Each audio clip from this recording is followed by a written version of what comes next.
Sustainability আমাদের innovation লাগবেই এবং আমি বেসিক বা একই রকম ভলিউম প্রোডাকশনের মধ্যে থাকলে আমার হবে না। আর্টিফিশিয়াল ইন্টেলিজেন্সকে কীভাবে আমরা আরও বেটার ইন্টিগ্রেট করতে পারি।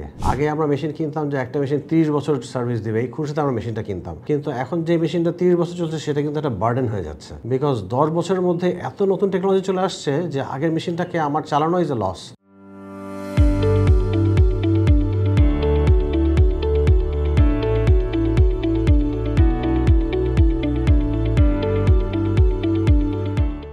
আমাদের গ্রুপে স্পিনিং থেকে শুরু করে ফ্যাব্রিক, গার্মেন্টিং সবকিছু আছে। গার্মেন্টিং এর মধ্যে we have different types of garments that we do. এর সাথে আমাদের এমবেলিশমেন্টস আছে, যে print and embroidery, all over printing সবই আছে। তো যদি হয় বলি তাহলে এটা মোটামুটি কমপ্লিট সলিউশন, বিকজ আমাদের যদি স্পিনিং থেকে শুরু করি, স্মল স্পিনিং আমাদের নিটের জন্য যে সুতাটা লাগে সেই কটনটা স্পিনিং করে থাকে, ডেনিমের জন্য যে স্পিনিং সেটা সালেক্ট টেক্সটাইল। এরপর আমাদের গার্মেন্ট ফ্যাক্টরি যেগুলো আছে, নিট এশিয়া, জেএম ফ্যাব্রিক্স, অরম সোয়েটার লিমিটেড, এবং এখন তো ডেনিম এশিয়াও, যেটা আমাদের গার্মেন্ট প্রোডাক্ট। তো এখানে আমরা ডেনিম করছি, স্পোর্টস ওয়্যার করছি, নিট ওয়্যার করছি, সোয়েটার করছি, লঞ্জরি করছি। তো মোটামুটি প্রিটি মাচ সবগুলো avenues covered.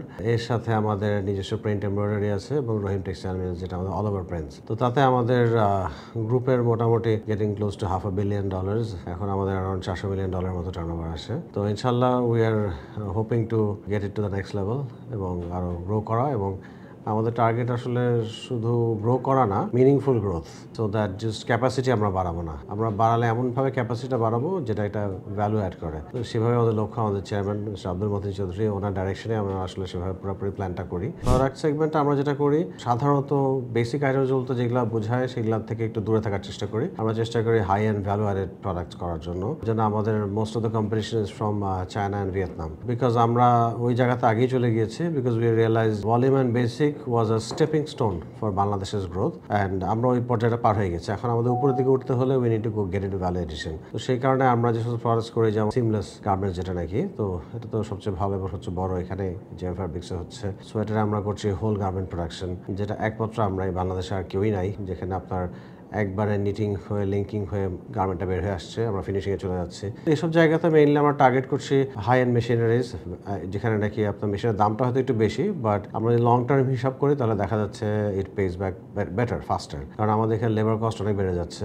So the end of the day ultimately মেশিনে ইনভেস্ট করলে আসলে লস নেই। আগে যেমন মানুষ মনে করতে এত ইনভেস্ট করবো মেশিনে, বাট আমরা এখন সেদিকে যাচ্ছি, যেহেতু এখন আমাদের এনার্জি সম্পর্কেও আমাদের একটা ধারণা হয়ে গেছে। সোলার ইনভেস্টমেন্ট করছি আমরা, সো আমাদের ব্যাকআপ অন্যান্য সব রকম ইনভেস্টমেন্ট করা আছে। সো সেই জন্য আসলে ইনোভেশনের দিকে যাওয়া, এবং innovation is the only solution আমার কাছে মনে হয়। আমাদের যে মালিক স্পিনিং মিলস আমাদের গ্রুপের মধ্যে, এটা হচ্ছে বাংলাদেশের প্রথম কটন ইউএসএ লাইসেন্সি ফ্যাক্টরি। অনেক বছর ধরেই কিন্তু আমরা আমেরিকান কটন ব্যবহার করে আসছি।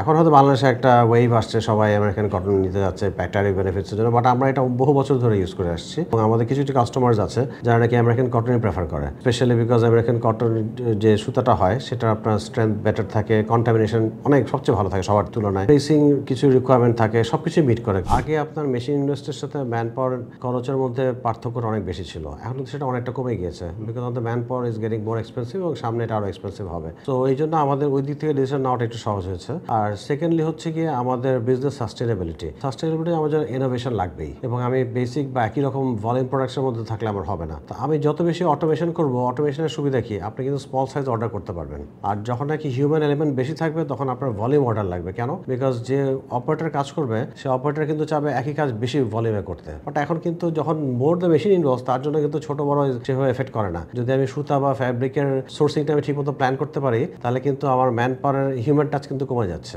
সো আমি তখন কাস্টমারকে বেটার সার্ভ করতে পারছি। কোনো সময় কাস্টমার ছোট এমএকিউ দিতে চায়, আমরা জোর করে এমএকিউ বাড়াই। তৃতীয়ত, এর বাইরেও আমরা যেটা চাচ্ছি যে আরও নতুন কি ইনোভেশন আসছে, বিকজ কন্টিনিউসলি পৃথিবীর বিভিন্ন কোনায় কিছু না কিছু হচ্ছে। সো ওগুলোকে যদি আমরা গ্র্যাব করতে পারি, আমাদের অ্যাটেনশনে নিয়ে আসতে পারি কি হচ্ছে, কি করা যাচ্ছে, সেটা যে আমরা আমাদের ফ্যাক্টরিতে আমাদের কমার্শিয়াল লেভেলে আনতে পারি, তাহলে of course we can get benefit out of it. এখন আমাদের একটা ফোকাস থাকছে এআই এর উপরে, আর্টিফিশিয়াল ইন্টেলিজেন্সকে কীভাবে আমরা আরও বেটার ইন্টিগ্রেট করতে পারি। একটা তো হচ্ছে টেকনোলজি, যেটা আমরা 4G 5G রেভলিউশন যেটাকে বলি, সেটার মধ্যে আছে। অ্যাট দ্য সেম টাইম এটাকে আমরা আর্টিফিশিয়াল ইন্টেলিজেন্সটাকেও ইন্টিগ্রেট করতে হবে। ফাইনালি অফকোর্স যেটা খুবই important from business point of view, efficiency. আগে আমরা মেশিন কিনতাম যে একটা মেশিন 30 বছর সার্ভিস দিবে, এই খুশিতে আমরা মেশিনটা কিনতাম। কিন্তু এখন যে মেশিনটা 30 বছর চলছে সেটা কিন্তু একটা বার্ডেন হয়ে যাচ্ছে, বিকজ 10 বছরের মধ্যে এত নতুন টেকনোলজি চলে আসছে যে আগের মেশিনটাকে আমার চালানো ইজ এ লস। তো এই জন্য এখন যদি বলে কোনো মেশিন 10 বছর চলে, আমরা ওটা নিয়ে অতটা ওয়ারিড হই না। হ্যাঁ, আমার 10 বা 12 বা 8 হোয়াট এভার বা 15 বছর, সেভাবে একটা মোটামুটি হিসাব করার মেশিনটা কিনি। আগেকার দিনে কিন্তু আমাদের কনসেপ্টটা পুরোপুরি ডিফারেন্ট ছিল।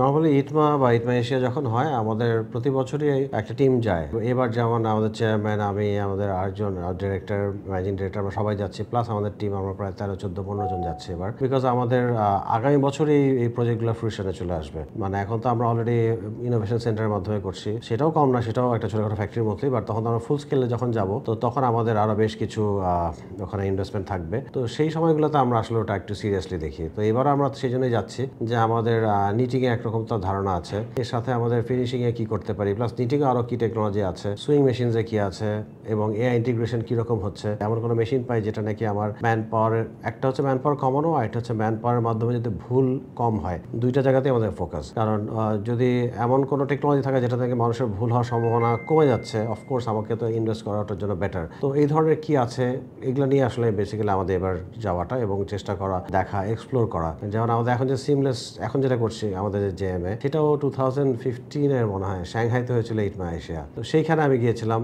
তখন যে আমরা সবাই গিয়েছিলাম। তারপরে কিন্তু আমাদের সিমলেস সেটআপটা হলো এবং আমরা অনেক বড় করে করলাম, যেটা আমার কাজিন, আমাদের ম্যানেজিং ডিরেক্টর আজিজুর রহিম, সে ওটা রান করেন যে ফ্যাব্রিক্সটা। এরকমই আমাদের এইগুলাতে আসলে আমরা we try to take the good notes, যেটা আর কি আমাদের ইনভেস্টমেন্টে কাজে লাগবে।